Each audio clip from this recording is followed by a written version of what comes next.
Were you there when they crucified my Lord? Were you there when they crucified my Lord? Oh, sometimes it causes me to tremble, tremble, tremble. Were you there when they crucified my Lord?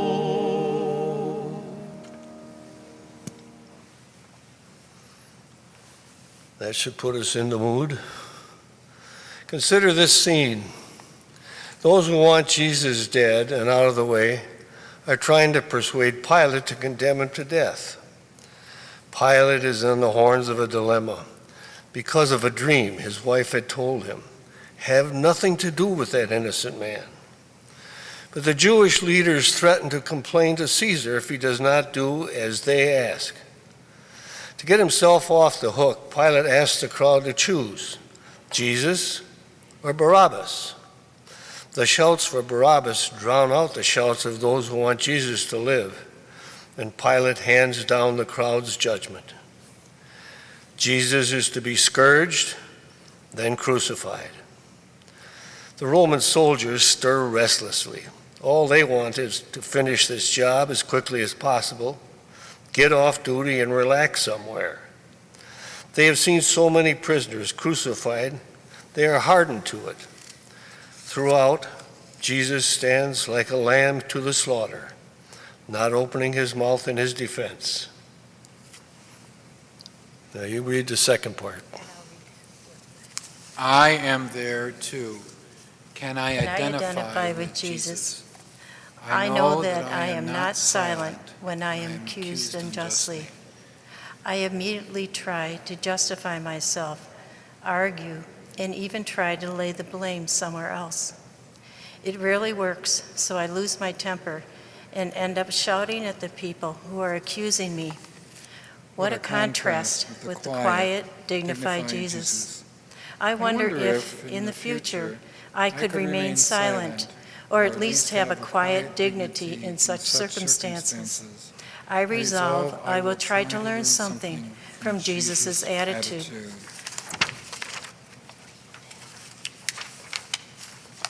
Consider this scene. Jesus has been brought back from being scourged. Blood oozes from cuts caused by a crown of thorns that have been pushed on his head.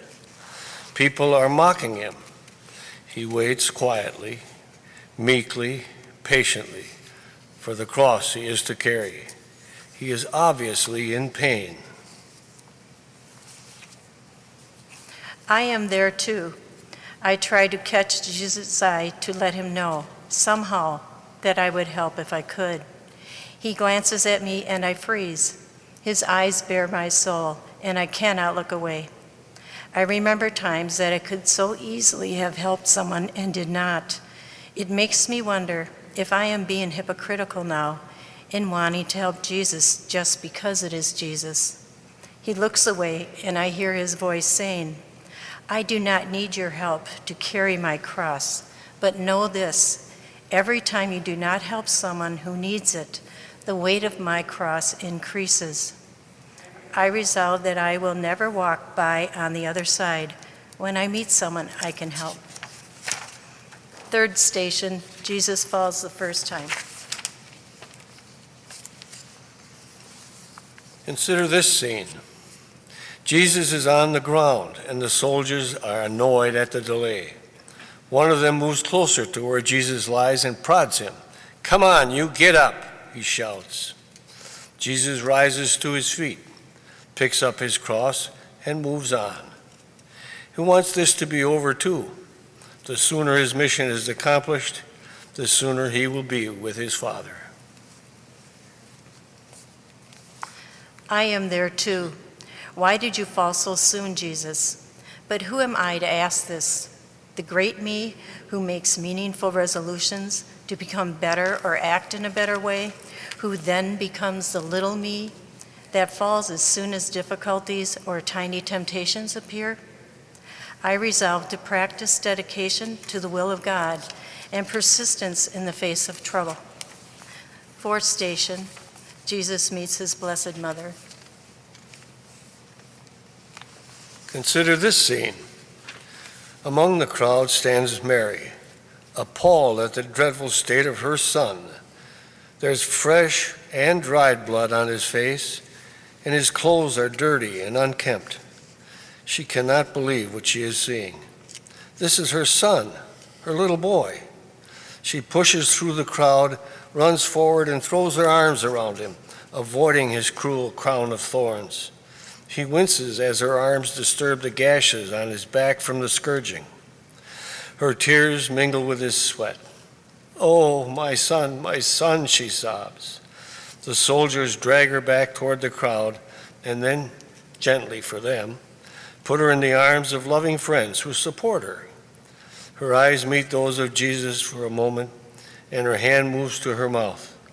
Softly she speaks words that echo what he said to her when he was a young boy in the temple. "Woman, did you not know that I must be about my business, my Father's business?" Her tears dry.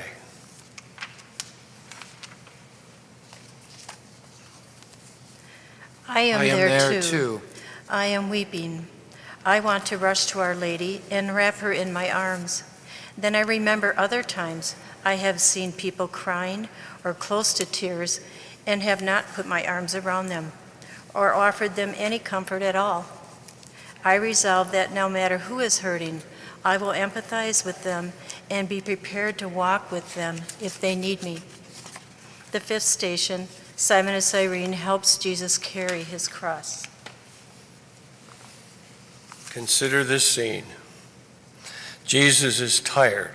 His faltering steps tell the guards that if they want to get this job done, they had better enlist someone to help him. As long as the person seems fit, the soldiers do not care who they pick. They grab a passerby named Simon of Cyrene and drag him, struggling and shouting, over to Jesus. When Simon realizes he has no choice, he reluctantly helps Jesus. Poor Simon. Was he wearing his best clothes for a day in Jerusalem? Had he stopped as he passed by just to see what was going on? Had he heard of Jesus?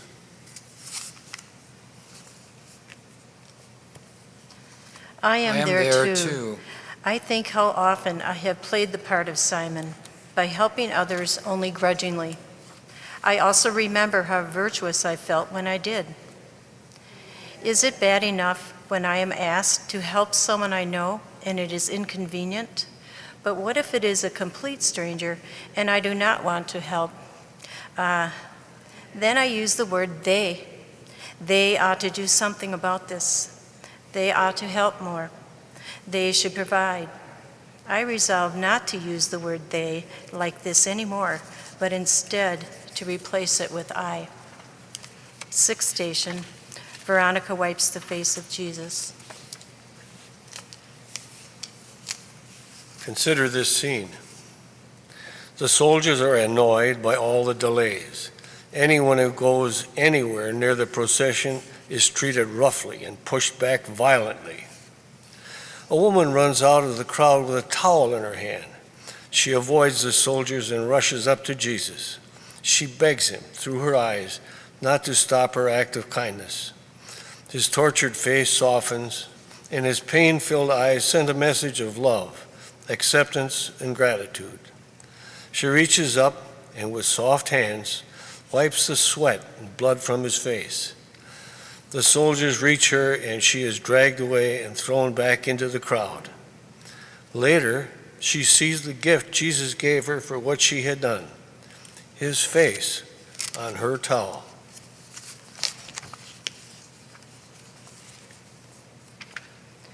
I am there too. too. I am amazed at the bravery this woman shows. I know that I would not have the courage to do what she did. I would stand there and use the word they again to anyone who would listen. I might write letters afterward as well, but become involved during it? I doubt it. I resolve to learn from her what true bravery really is and try to practice it. Seventh station, Jesus falls the second time. Consider this scene. The crowd is shouting. The soldiers are becoming more stressed, and Jesus is growing weaker. He stumbles and is unable to recover from under the weight of the cross. He falls again. A soldier curses and uses his spear to poke Jesus in the side. Get up, get up. Painfully, Jesus raises himself, first to his knees, then to his feet. He bends slowly, picks up the cross, and staggers forward.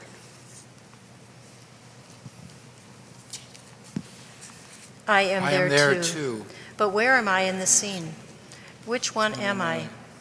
Am I the impatient soldier, always wanting to go faster than my slower companions are able? Am I one of the crowd who sees people who have fallen down in life and calls them profligate, lazy, or worse? Perhaps I only think it and not say it?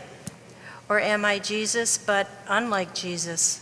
Do I just lie there under my problems and not make any real effort to get on with my life? Who am I? Where am I? I resolve never to let my problems get the better of me and to be more patient, sympathetic, and understanding with others. The eighth station, the women of Jerusalem mourn for Jesus. Consider this scene. Jesus is obviously moving with great pain and difficulty. Some women who are weeping and wailing following him. They are giving voice to their feelings of sadness in the traditional Jewish way. The soldiers do not interfere. Even they are intimidated by a group of wailing women. Jesus stops and turns as best he can toward them. Do not weep for me, he says, but weep for yourselves and for your children. Then he turns back and moves painfully away.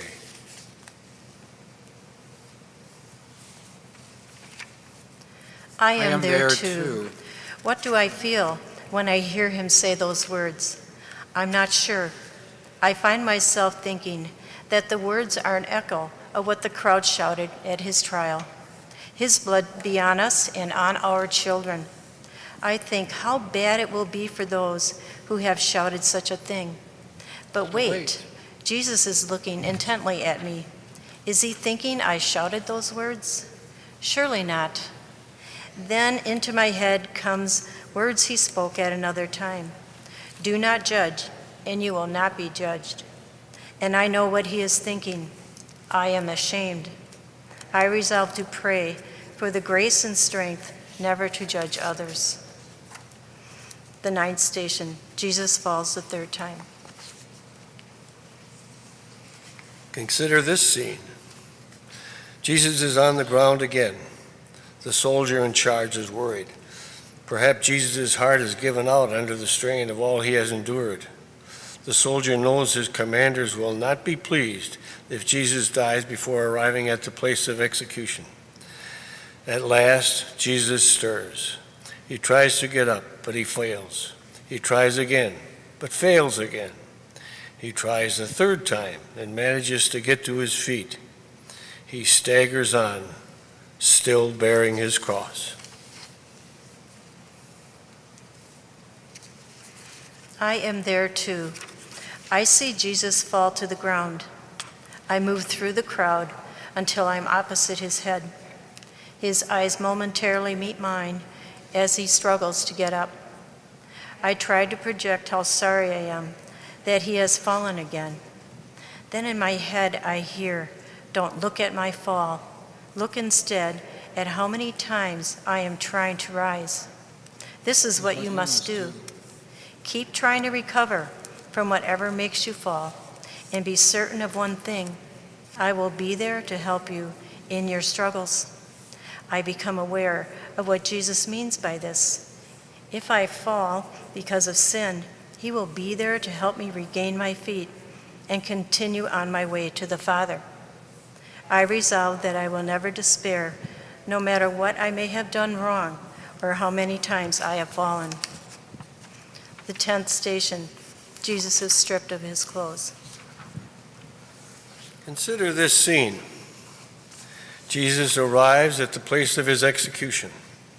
The cross is on the ground beside him, and he stands meekly and patiently waiting. Soon the soldiers strip Jesus of his clothes and set them aside to be portioned out later. As Jesus stands stripped and utterly vulnerable for all to stare at him, it is easy to see why he fell 3 times. The bruising, battering, and blood loss have weakened him. It's a wonder he is still alive. The rough stripping has reopened wounds from the scourging, and they're bleeding again.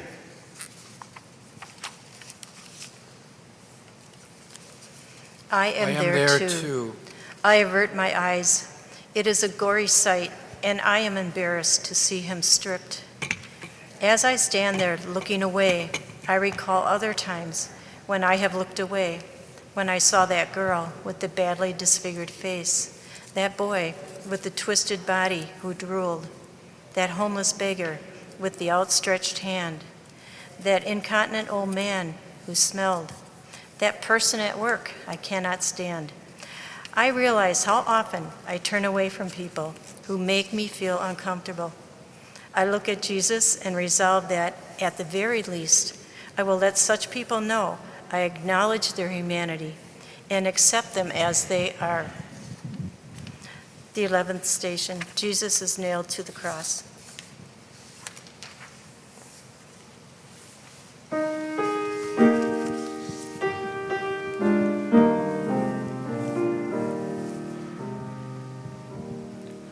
Were you there when they nailed him to the tree?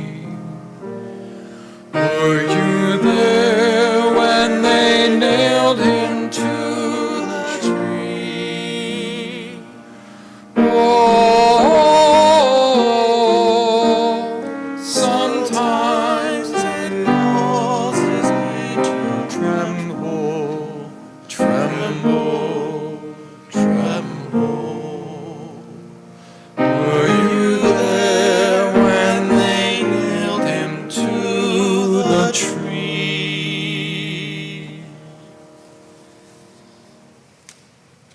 Consider this scene. Like a butterfly being arranged and pinned for exhibition, Jesus lies with his arms open wide to receive the nails that will hold him to the cross. He, too, will be exhibited for all to see. Unlike the butterfly, however, Jesus is alive when he is pinned, and the nails used are not smooth. Sharp pins, they are roughly shaped and sharpened pieces of iron. His face contorts with pain at each hammer strike. Such crucifixions would be called inhumane and cruel today. But then it was just the ordinary means of execution, less shocking with each repetition.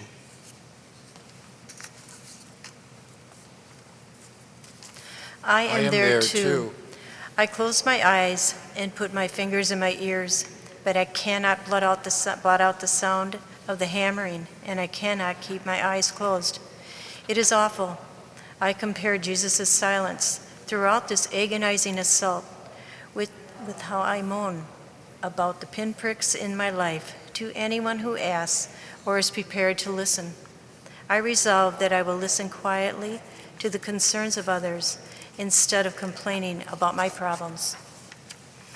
The 12th station, Jesus dies on the cross. Consider this scene. Jesus is hanging from the cross and slowly dying. He prays, "Father, forgive them, for they do not know what they are doing." There are 2 other men also being crucified, one on each side of him. With difficulty, one speaks and says, "Jesus, remember me when you come into your kingdom."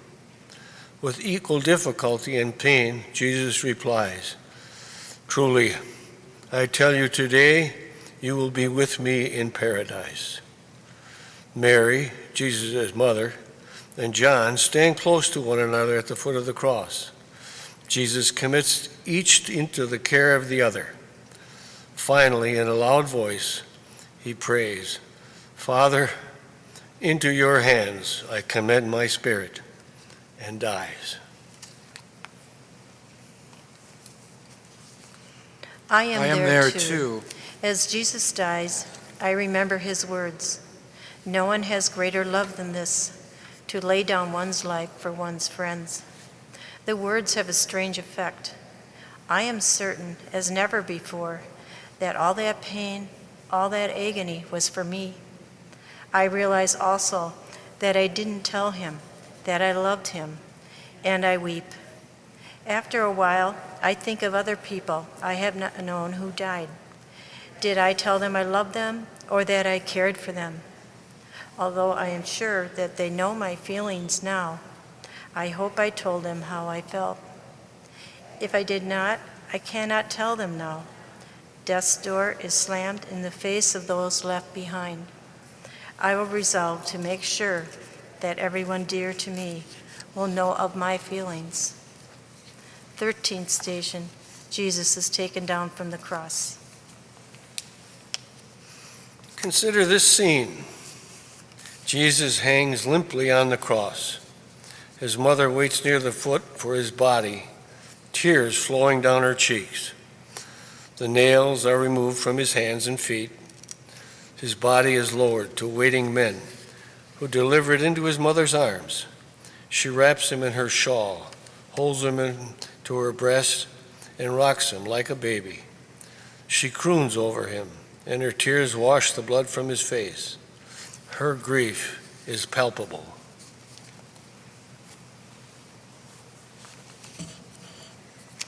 I am there too. How often this scene is reenacted today by the mother who loses the child in her womb, the parents whose son or daughter dies through violence, the person whose partner passes on. So much grief, so much pain, so little anyone can do to help.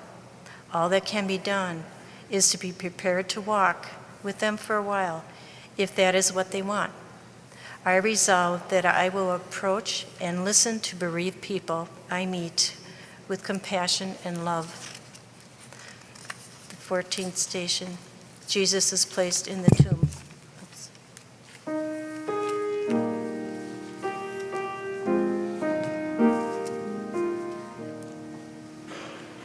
Were you there when they laid him in the tomb? Were you there when they laid him in the tomb? Oh, sometimes it causes me to tremble, tremble, tremble. Were you there when they laid him in the tomb?